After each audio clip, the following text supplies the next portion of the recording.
নমস্কার বন্ধুরা, আশা করি ভালো আছো, সুস্থ আছো। শীতকালে কি শুধু পিঠে খাবে? এবার থেকে গরমেও এই দারুণ টেস্টি পিঠেটা খেতে পারবে। আর এই রেসিপি ফলো করে তুমি যাকে এই পিঠেটা বানিয়ে খাওয়াবে সেই বলবে দারুণ হয়েছে। খুব কম সময় এবং ঘরোয়া উপকরণ দিয়ে এই পিঠেটা বানিয়ে নিতে পারবে। আজকে চলে এসেছি তেজপাতার পিঠের রেসিপি নিয়ে। চলো তাহলে দেখে নাও এই পিঠেটার মধ্যে কি কি ইনগ্রেডিয়েন্টস ব্যবহার করেছি। আমি এখানে এক বাটি আতপ চালের গুঁড়ো নিয়েছি আর নিচ্ছি কলা। আমি এখানে 5টা কলা নিয়েছি, আর তোমরা যদি চালের গুঁড়ো 2 বাটি নাও তাহলে 10টা কলা নিয়ে নেবে। খোসা ছাড়িয়ে সবকটা কলা চালের গুঁড়োর মধ্যে দিয়ে দিচ্ছি। 1 চামচ নুন দিলাম। সবকটা কলা হাত দিয়ে এভাবে মেখে নিচ্ছি, আর তারপরে চালের গুঁড়োর সাথে মেখে নেব। আমি এখানে কোনো জল ব্যবহার করিনি, তোমরা চাইলে অল্প জল দিতে পারো, তবে বেশি জল দেবে না। চালের গুঁড়োর সাথে কলা খুব ভালোভাবে হাত দিয়ে মেখে নিচ্ছি। এভাবে ঠেসে ঠেসে মেখে নিচ্ছি। এভাবে মেখে 15 মিনিট রেখে দেব। আর এখানে আখের গুড় নিয়ে নিয়েছি 200 গ্রাম, আর এভাবে গ্রেটারে গ্রেট করে নিচ্ছি। আখের গুড়টা পুরোটা এভাবে করে নিয়েছি। আর এখন আমার হাতের মুঠোয় 2 মুঠ চিড়ে এর মধ্যে দিয়ে দেব, আর হাফ বাটি গুঁড়ো আমুল দুধ দিয়ে দেব। এখন গুড়, চিড়ে, আমুল দুধ খুব ভালোভাবে একসাথে মেখে নিতে হবে। এই পিঠেটা আসলেই ভালো লাগার মতো পিঠে।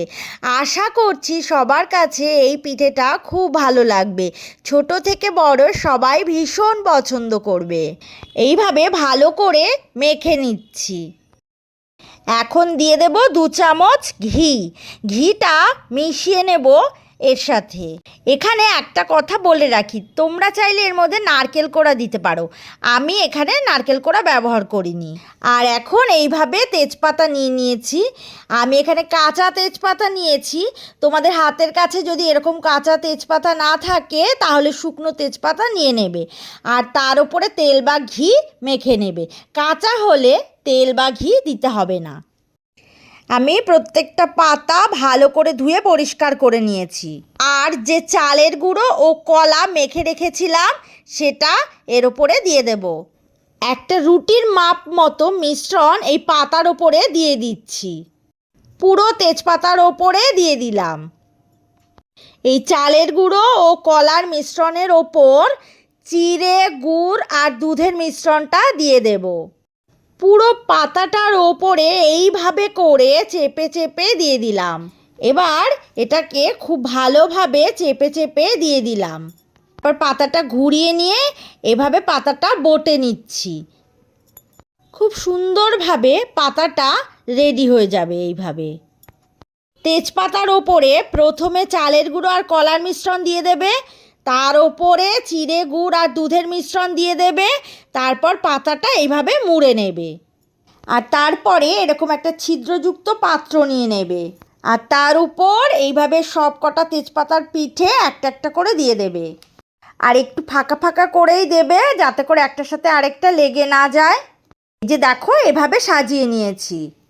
গ্যাস অন করে এই একটা পাত্রে জল গরম বসিয়ে দিয়েছি, আর তার উপর এই ঝাঁঝরিটা বসিয়ে দিলাম। এখন ঢাকা দিয়ে 20 মিনিট স্টিম করে নেব। 20 মিনিট মিডিয়াম ফ্লেমে স্টিম করে নেব। তারপর গ্যাস অফ করে এভাবে 10 মিনিট ঢাকা দিয়ে রেখে দেব, আর 10 মিনিট পর ঢাকা তুলে নেব। ব্যাস, গরম গরম পরিবেশন করব। অসম্ভব ফ্লেভারফুল হয় এই পিঠেটি। তোমাদের যদি এই রেসিপিটি ভালো লেগে থাকে তাহলে একটা লাইক, কমেন্ট আর শেয়ার করে দিও। আর যদি ইউটিউব থেকে দেখো তাহলে চ্যানেলটি সাবস্ক্রাইব করে দিও। আর যদি ফেসবুক থেকে দেখো তাহলে পেজটি ফলো করে নিও। সুস্থ থাকো, ভালো থাকো, আর এতক্ষণ ধরে আমার সাথে থাকার জন্য অনেক অনেক ধন্যবাদ।